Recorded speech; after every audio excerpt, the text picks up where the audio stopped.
Hi there, I am Taylor Shuler with the Organization for Professional Astrology, and I am joined by Moon Zlotnick. Welcome, Moon. Hi there, Taylor. Nice And to see we're, you.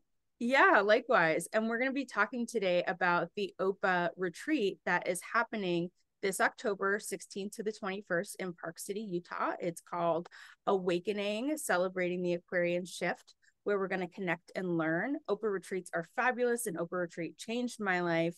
And working with folks like Moon, I have done personally, has also changed my life and my career as an astrologer. So what we wanted to talk about is the track that you are going to be leading at this retreat for folks who are interested. It's called Death Charts, a healing tool for the bereaved. So I'm curious if you can talk a little bit about what will be covered.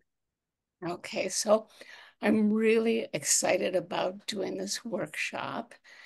Um, it's exploring this, what I hope will become a new field of astrology by taking the date, time, and place that somebody leaves their physical incarnation and studying that along with a few other things like eclipses, studying that in relationship to the person who is bereaved or has suffered the loss as a way to understand a kind of cosmic or soul level lesson for that person.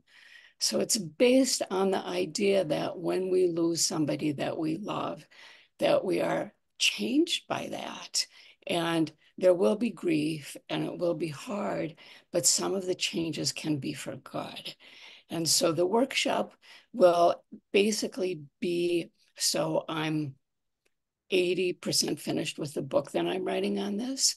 So the workshop will be a hands-on, experiential, delving into these topics, first around loss and grief and healing and recovery, and then looking at charts, specifically of the track members, to put the practice of all the interpretation that I've been studying and writing about, to put that into practice. And I have to include that we'll use ceremony, ritual, meditation, music, a bunch of other modalities, because obviously, if you spend 3 days intensively dealing with loss and death, it's not the most joyful experience. And so I've developed a bunch of kind of more uplifting experiences, and I'm bringing music and ritual as a way to help people who may be experiencing grief as we're talking about these losses to find a way to the other side of that.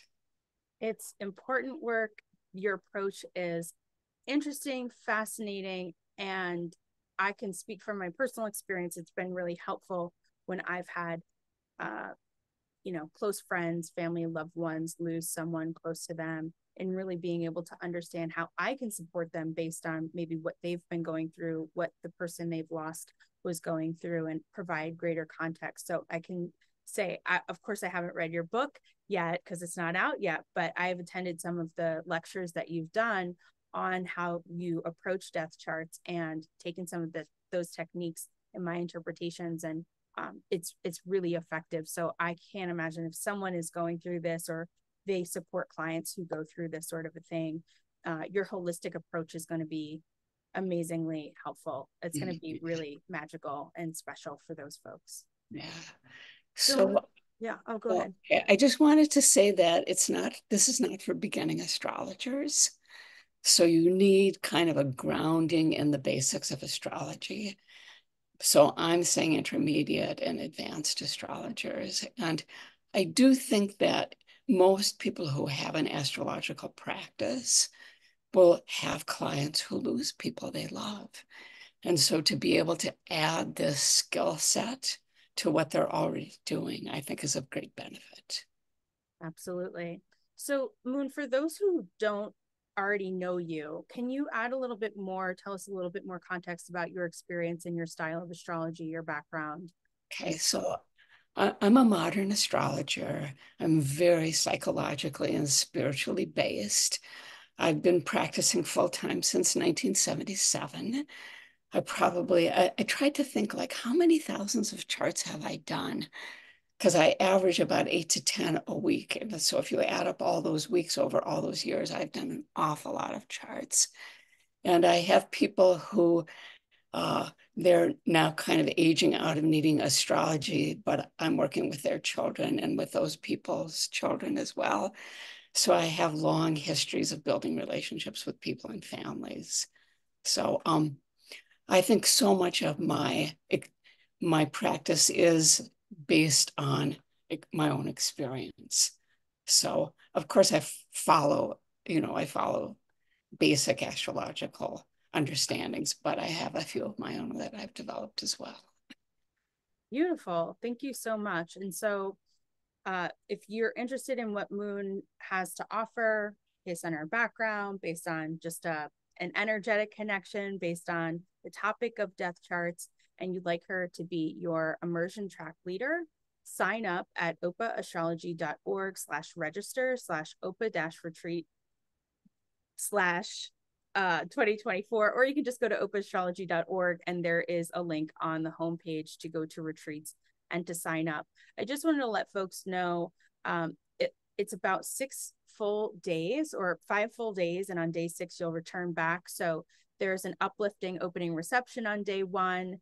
There's a number of presentations beginning on day 2, and days 3, 4, and 5 there will be certification trainings if you choose to participate in that. It's in Park City, Utah. It's in a gorgeous, amazing resort. There are shared accommodations. There are many different types of accommodations that you can participate in or have for yourself while you're there. There's a lot of like shared rooms and things like that. It's a really interesting type of resort, so check it out. But there's also a number of local restaurants, hiking.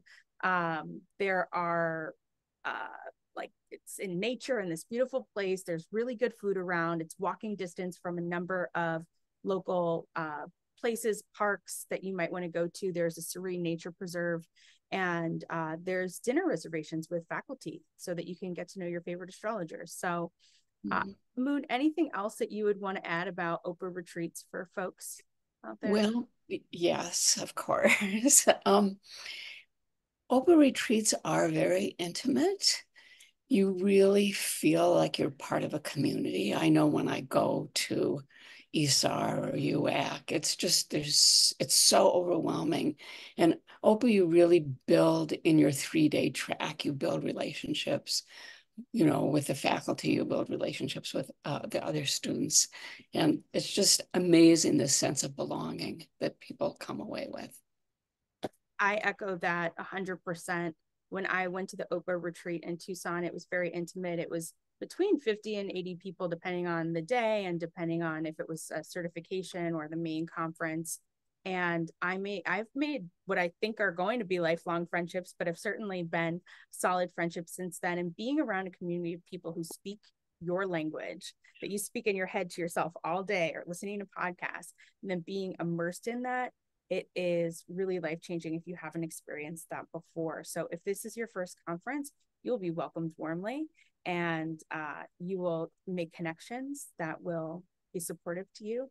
And I've even, like Moon, connected with OPA faculty and have those relationships now. So highly recommend checking out the conference. Again, go to opaastrology.org to register, and we hope to see you there. Thank you so much for joining me, Moon. My pleasure. Thank you, Tim.